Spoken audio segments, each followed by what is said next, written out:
saya sampaikan juga bahwa Anda lihat kalau dari ujung Sudirman sampai Tamrin, mungkin nggak sih kejadian copet itu nol?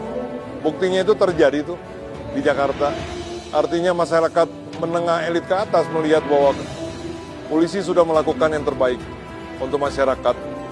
Kalau kita bicara 30 tahun yang lalu, sehari 50-100 kasus tuh. Nah ini salah satu fakta realitas bahwa image selalu berubah.